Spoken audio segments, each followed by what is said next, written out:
Ազգային ժողովում քննարկվում են բնապահպանական ոլորտի օրենսդրական փոփոխությունների քննարկումները։ Այս անգամ օրենսդիրների ուշադրության կենտրոնում է էկոպարեկային ծառայության մասին օրենքում փոփոխությունների նախագիծը, որը երկրորդ ընթերցմամբ քննարկվեց Ազգային ժողովի տարածքային կառավարման, տեղական ինքնակառավարման, գյուղատնտեսության եւ շրջակա միջավայրի պահպանության հարցերի մշտական հանձնաժողովում։ Նախագիծը հանձնաժողովին ներկայացրեց շրջակա միջավայրի նախարարի տեղակալ Արամ Մեյմարյանը։ Նրա խոսքով առաջարկվող փոփոխությունները միտված են ուժեղացնելու էկոպարեկային ծառայության գործառույթները եւ բարձրացնելու բնապահպանական վերահսկողության արդյունավետությունը։ Մասնավորապես նախագծով առաջարկվում է օրենքով ամրագրել էկոպարեկային ծառայողների իրավունքը մասնակցելու պետական անտառներում, անտառային հողերում եւ բնության հատուկ պահպանվող տարածքներում կենսաբազմազանության մշտադիտարկմանը։ Ըստ փոխնախարարի այս փոփոխությունը կարևոր է, քանի որ թույլ կտա տեղում արձագանքել հնարավոր խախտումներին եւ ավելի համակարգված ձևով իրականացնել բնական ռեսուրսների պահպանությունը։ Ինչու ենք առաջարկում այս փոփոխությունը։ Օրենքի համաձայն էկոպարեկային ծառայության հիմնական խնդիրն է անտառների եւ բնության հատուկ պահպանվող տարածքների պահպանությունը, սակայն այս ծառայության ժամանակ էկոպարեկային ծառայողները հենց առաջի ձեռքից ստանում են ինֆորմացիա կենսաբազմազանության մասին, այսինքն բույսերի, կենդանիների, սնկերի վերաբերյալ, որոնք հանդիսանում են շրջակա միջավայրի կարևոր ցուցիչներ եւ ուստի այդ մոնիտորինգը առաջին ձեռքից էկոպարեկային ծառայողների կողմից իրականացնելու դեպքում մենք ընդհանուր կենսաբազմազանության մոնիտորինգին նպաստող գործողություն իրականացվելու է։ Էկոպարեկային ծառայողները կլինեն ոչ թե ամբողջ մոնիտորինգի հիմնական իրականացնողները եւ այդ բեռը ամբողջությամբ կդրվի իրենց վրա, այլ կլինեն ընդհանուր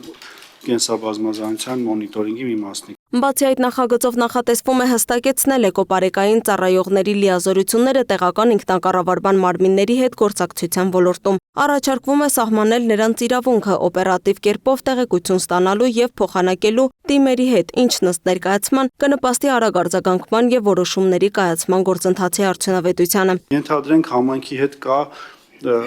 կրթադաստիարակչական աշխատանքից սկսած մինչև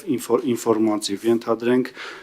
ինչ-որ սահմանի հետ կապված բնության հատուկ պահպանվող տարածքի կամ անտառի հարց է առաջացել, էկոպարեկային ծառայողը կարող է իրազեկել համայնքին, այդ խնդիրը լսել համայնքից, թե օրինակ ինչ խնդիր է առաջացել, փոխանցել լիազոր մարմին կամ ինքը տեղում լուծում տալ,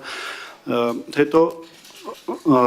անտառ օգտագործումը, հատապտուղների հավաք կլինի կամ թափուկի հավաք կլինի կամ ինքնապատրաստումով փայտի հավաք կլինի, էկոպարեկային ծառայողները կարող են այդ ինֆորմացիան տիրապետում են փոխանցել համայնքի բնակիչներին, որովհետեւ նրանք ճիշտ կարողանան օգտվեն, խնդիրների չբախվեն, կլինեն ժամանակներ, երբ որ որոշակի կենդանիների հետ կապված ինֆորմացիա պետք կլինի փոխանցել համայնքներին, օրինակ մենք արդեն Հայաստանում մի քանի տեղ հանդիպում են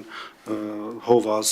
դրա հետ կապված ինֆորմացիա, որ մենք ունենանք։ Քննարկման ընթացքում հանձնաժողովի անդամները նաև անդրադարձան նախաձեռնության գործնական կիրառելիությանը, ընդգծելով, որ կենսաբազմազանության մշտադիտարկման գործընթացում տարբեր կառույցների ներգրավվածությունը կարող է ապահովել առավել ամբողջական տվյալներ եւ վերահսկողություն։ Մոնիտորինգի մասով, քանի որ շատ սպეციფიկ է եւ պետք է այստեղ նաեւ լուրջ տրեյնինգային գործընթաց անցնի, մենք էկոպարեկային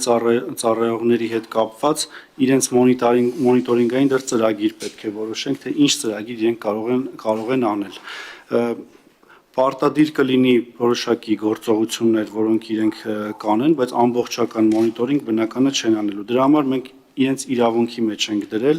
այլ ոչ պարտադիր։ Միևնույն ժամանակ շեշտվեց, որ անհրաժեշտ է հստակ մեխանիզմներ սահմանել լիազորությունների համադրման եւ կրկնօրինակման ռիսկերը նվազեցնելու համար։ Օրենքի նախագիծը ստացավ դրական եզրակացություն, ուստի այն կքննարկվի խորհրդարանի նիստերի դահլիճում։ Եթե այն ընդունվի, ակնկալվում է, որ էկոպարեկային ծառայության դերը բնության պահպանության գործում զգալիորեն կուժեղանա։ Լուսինե Գրիգորյան, Տիգրան Ղազարյան, Free News, Ազատ լուրեր։